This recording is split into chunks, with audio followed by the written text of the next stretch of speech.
உங்கள் favourite TV ஷோக்களை இனி miss பண்ண தேவையில்லை. ZEE5 இல் முற்றிலும் இலவசமாக காணுங்கள். இங்கேயும் எப்பொழுதும். ஆமா, எங்க வீட்டை அடகு வச்சு அவர்கிட்ட தான் கடன் வாங்கணும்.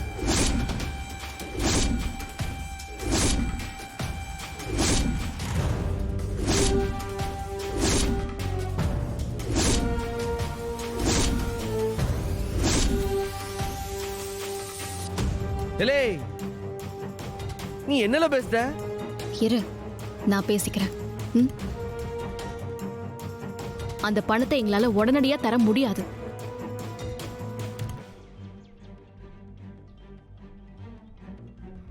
அதுக்காக என் புருஷன் ஊர்காலெல்லாம் விழ முடியாது. ஒன்னு சொல்றேன், வீட்டை அவங்களே வச்சுக்கிட்டோம்.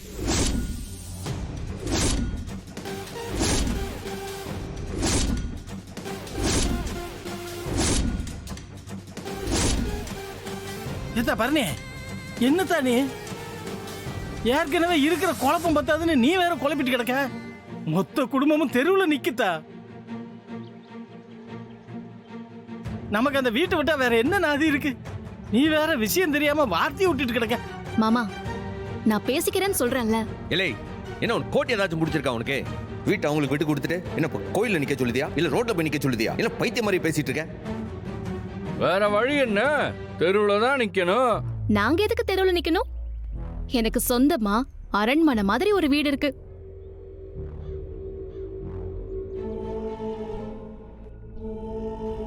அதுவும் என் பேர்ல இருக்கு. அங்க போய் தங்கிட்டு போறோம்.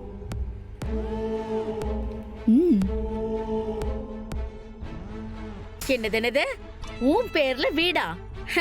யாரு உன் பக்கத்துல நிக்கிறான வெறும் பையன், அவன் வாங்கி கொடுத்தானா?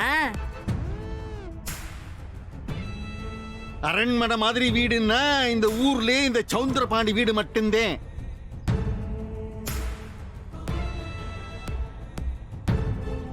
யாரு எனக்கு தெரியாம யாரு உனக்கு அரண்மனை கட்டி கொடுத்தது? அந்த வீட்டை தான் சொல்றேன். அது ஏன் வீடுங்கிறதுனால தான் வீட்டை பூட்டிட்டு உங்க அத்தனை பேரையும் தெருவுல நிறுத்தின. இனி அந்த வீட்டுக்குள்ள நீங்க நுழைய முடியாது. நாங்க எல்லாரும் அந்த வீட்டுக்கு குடி போக போறோம்.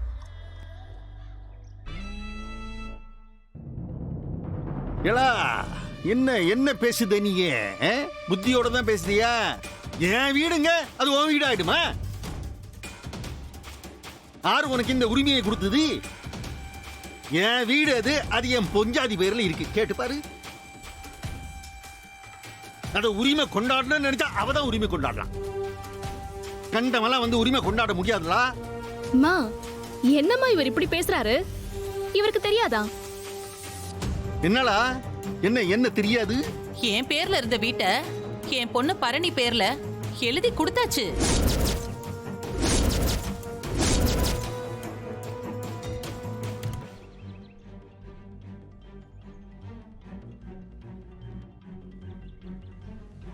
அதை எழுதி கொடுத்து 1 வருஷம் ஆச்சு.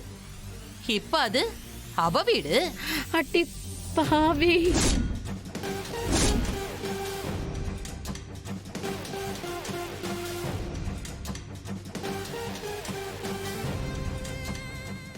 ZEE5 ஆப்பை டவுன்லோட் செய்து அனைத்து எபிசோடுகளையும் இலவசமாக பாருங்க.